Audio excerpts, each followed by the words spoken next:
Maayong gabi mga kaigsuunan. Dako ang akong pagpasalamat sa atong Ginoo kay karon ani ana usab kita sa laing bahin sa atong pagtuon sa pagtubo diha sa grasya sa atong Ginoo. Tinguha nato nga niining lain nga hugna sa atong midweek prayer meeting. Makatunan nato unsa ning kahulugan nga makita sa Matthew chapter 22 verses 37 to 40. Ato kining pagabasahon. Jesus said unto him, Thou shalt love the Lord thy God with all thy heart, and with all thy soul, and with all thy mind. This is the first and great commandment, and the second is like unto it. Thou shalt love thy neighbor as thyself. On these two commandments hang all the law and the prophets. Ang Dios magapanalangin kanato sa pagbasa sa mahinungdanong pulong sa atong Ginoo. Ang Dios nagtanyag sa libre ug dakong kaluwasan paagi kay Ginoong Kristo. Dili mabatunan nato sa pagkamaayo naton tao kay ang atong pagkamaayo di man maikumpara halayo ra gyud kaayo ngadto sa pagkamatarong sa atong Ginoo. Apan ang usa ka tawo nga mahinulsulon sa iyahang mga kasalanan, mangayog pasaylo niini og mubiya sa mga kasalanan, gisaaran sa Ginoo nga makadawat sa kinabuhing walay katapusan. Unya niana giproklamar o gipaila nga bag-o kita nga binuhat, new creature in Christ Jesus. Tungod na ang katuyuan nato nining Grow in Grace nga series sa atong midweek prayer meeting. Aron nga kita mutubo gyud diha sa mga grasya. The graces that we are speaking about is not the unmerited favor anymore from God, but the graces or the virtues, the goodness of God. Mga maayong kinaiyahan usab sa tao nga angay natong pagatun-an aron nga mapalig-on ta sa atong pagtuo. Mao gina ang tuyo nato nga una. Ang ikaduha mao ang pagpalig-on sa atong pagtuo.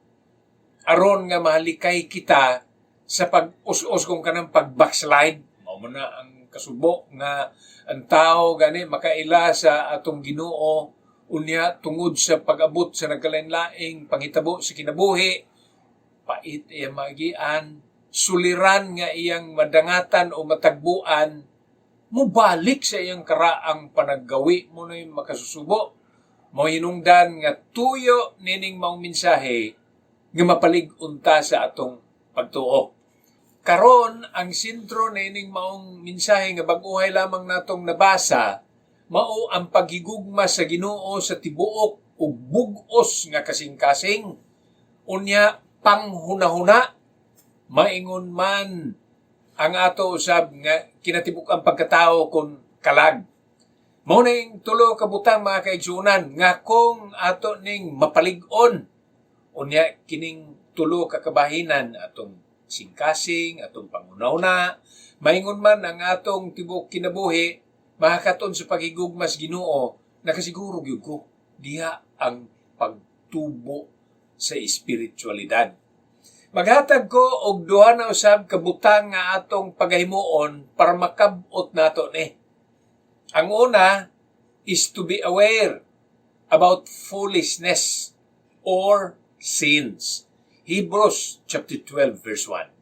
Wherefore, seeing we also are compassed about with so great a cloud of witnesses, let us lay aside every weight and the sin which doth so easily beset us, and let us run with patience the race that is set before us. So verse 2, looking unto Jesus, the author and the finisher of our faith. Dinhi nga bahin sa balaang kasulatan, gisultian kita sa magsusulat sa Book of Hebrews nga ang sala mauni ang gibug-aton sa atong pagdagan spiritual. In the race of life, in the race of spirituality, sin will beset us, will hinder us Mahimo gini nga mubabag, mahimo ning gibugaton. O dinhi ang manunulat sa Book of Hebrews, very interesting ang iyang pagsugilon nato. Nga iya dinhing gipaila ang usa ka nagadagan. Nga adunay mga nagatanaw, dunay mga cheerer. Unya, ang cheering nato, ang cheering squad nato, mga Kristohanon kini. Mga anghel kini. Sa kalangitan na ay nag-cheer usab sa ato nga padayon gyud ta. Unya, likayan gyud ang sala. Mga kaigsunan, timan igyon eh. When you yield to temptation once, it will become easier the next time that you can yield again to temptation. Muna nga, inig-abot sa tentasyon, likunon nato itong kaugalingon. Nga bisag lisod, pugnan nato atong kaugalingon sa paghimo og kasalanan. Tungod kay sa usa ka higayon nga musanong, musunod, o kaha sa tentasyon madalata, nan ang mga sunod, lisod na kaing balibaran, masayon na nga magpadala sa tentasyon. Mao na nga, ligunon yun nato atong kaugalingon. Kining mga tentasyon nga akong ginahisgutan mga kaigsunan, tentasyon ni sa atong makita, tentasyon kini sa atong pangibog, tentasyon usab kini sa mga butang nga atong magustuhan. Daghang kaya ni nga mga klase nga mga tentasyon. Apan panghunahuna man, pamulong man, o sa panaggawi, kung mahulog kita sa kasalanan, dili na makahatag og pasidungog ngadto sa atong Ginoo. Ang sala ug ang pagkamatarong sa Dios dili pwedeng masagol. Ug ang Dios dili mo sagol, di pod mo compromise sa pagkadili Dios nun. Munang lig-unon gyud nato ang atong kaugalingon. Ganiha, sa unang bahin sa atong nabasa sa Book of Matthew, giisgutan ang panghunahuna kasing-kasing ug mismo ang atong kalag sa ato pa ang tanan gyud naa sa ato. Unsay mga pamaagi nga mapalig-on nato ang atong hukom nga musukol sa tentasyon mo ginaangay natong himuon.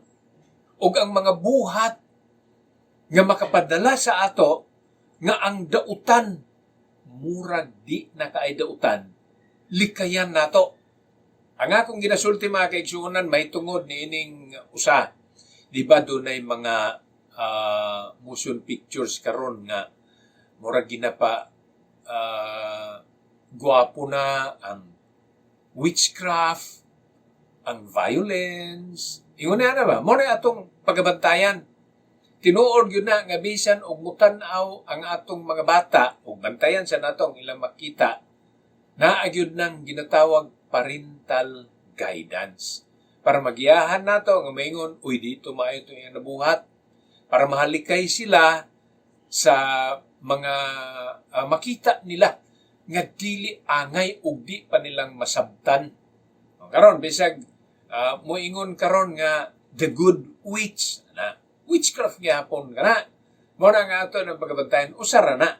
Kabahin sa mga kanta, piliun po nato ang mga kanta nga kung di man siya patriotic, makadaig sa atong Ginoo. By the way, love of country is also taught in the scripture. O ang patriotism, angay ang yun po nato nga iga-promote.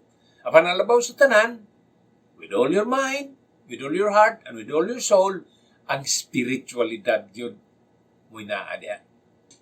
Nagabasa ba ikaw og newspaper? Nagatanaw ba ikaw sa mga balita? Nagahimo, sab ko ni ana. Pero angay na itong pagabantayan. Kung pananglitan ang balita, pananglitan lang kini, example lang ni. Kung ang headline may tungod sa mga linog, baguhay raman ang tabo, mga disasters ba, natural disasters. Unya, ang usa ka headline, naghisgot may tungod sa panamastamasan, girate, matanoon. Yan na. Mas daghan gud ang interesado. Ni adtong panamastamasan kaysa adtong natural disaster. Apan ang ato mo basa man sa tingali ta ni ana para nga hibaw punta sa panghitabo o may mutang aware sa mga current events. Apan akong ginapasabot din nga di sab nato kalimtan to mga informative nga bahin sa news. Di po nato kalimtan ang pagbasa sa balaang kasulatan nga mao ang nagahatag sab nato di lang current apan ang milabay o apil ang umaabot. Ni nakaayos bala ang kasulatan kay dili lang history, di lang current events, apan bisan pa sa future ginahisgutan sa bala ang kasulatan. Mapasiguro gyud nato na history adagan, pwede ka mobasa sa sugod sa Genesis, historical ka na. O bisan ginasulti na nga apil sa Pentateuch on pamalaod, pero history ang kabahin niya na, unya ang bala ang kasulatan, the center of its message, may tungod kay Ginoong Kristo ang iyang ministry, current ka na. Unya, napoy dagang bahin sa balaang kasulatan, naghisgot sa umaabot. Busa kung interesado taan ng uban, ang balaang kasulatan di nato pakyason. Kay diha mapalig-on man ta sa atong pagtuo, matagaan taggabayan sa angay natong pagaymuon, muna mutubo gyud ta diha sa spiritual. Okay, so beware of foolishness. Ikaduha, para magtubo pa gyud, beware against pride. Kinahanglan magmatngon gyud ta kay ang garbo na sa kada tao apan angayan nato kanang pagalikayan. 1 Corinthians chapter 10 verse 12. Wherefore let him that thinketh he standeth take heed lest he fall. Mga kaigsunan, kini nga bahin sa balaang kasulatan, ang ginasulti din may tungod sa mga Israelites. Hibaw man ta, ang Israel pinili nga nasud sa Ginoo, ang mga Israelinon pinili nga mga katawhan sa Dios. Apan sa panulat ni Apostol Pablo, iyang giklaro din nga tungod sa garbo, imbis mapainumsanon ta kay pinili ba yan yung makatawhan sa Ginoo. Naapsan man sa pagkagarbuso. Nagunaw na sila, kita'y pinili. Kita mo'y peculiar nga mga katawhan. Pinasahi. Matuod man.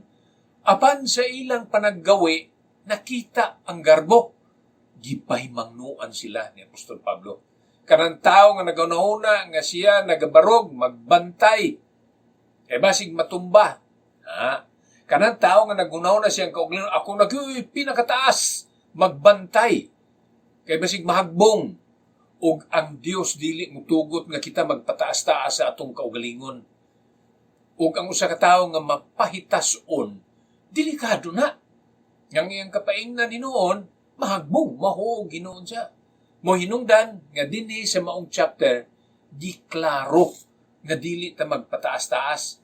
Karon, kung gituboy naman yung tinuod tas Ginoo, pananglitan ikaw, dili na ikaw basta-basta sa imong komunidad, inila na ka, adunahan pa, influential pa. Na nga kung may tambag, be humble. Pag mabainubsanon, kay kung ikaw magpataas-taas, mahagbong niya ka. Busa din makita nato, beware of pride. Ang taong garboso, ang taong hambugiro, bisag dunay ikapanghambog, dili gyud na maayo. Mga kaigsunan, kung muabot ang panahon, makaunaw na ka ba, mas maayo pagyud ko kaysa sa iyaha. Likay na, ingna o isumpay nga, salamat sa grasyas Ginoo. Salamat sa Ginoo nga inguni na ang akong naabot karon. Di ta magbaton niya ang ginatawag holier than thou attitude. Di ta magbaton niya ang I don't know kung nakadungog na mo niya na monopoly of the gospel. Ay pasabot niini nga murag ato lang ba kita lay husto, kita lay tama. Ang ubang Kristohanon wa na gyud kay kita lang ang maayo. Dili ta magbaton niya na. Kay ang karbo sa kinabuhi mao nay unang hinungdan, una ang pagkahagbong sa usa ka tawo.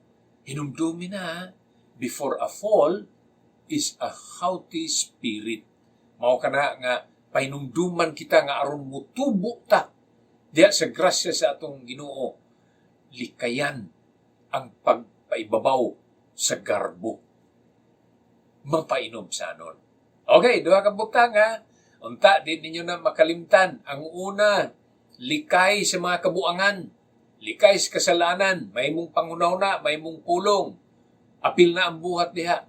Unya, ang ikaduha, ang garbo. Ipadaplin. Pag mapainom sa anon sa atubangan sa atong Ginoo. Ako manginaot nga karong manahon na aduna kay magamit sa leksyon nga imong nadunggan. Ang Dios magapanalangin kanatong tanan. Shalom, and to God be the glory.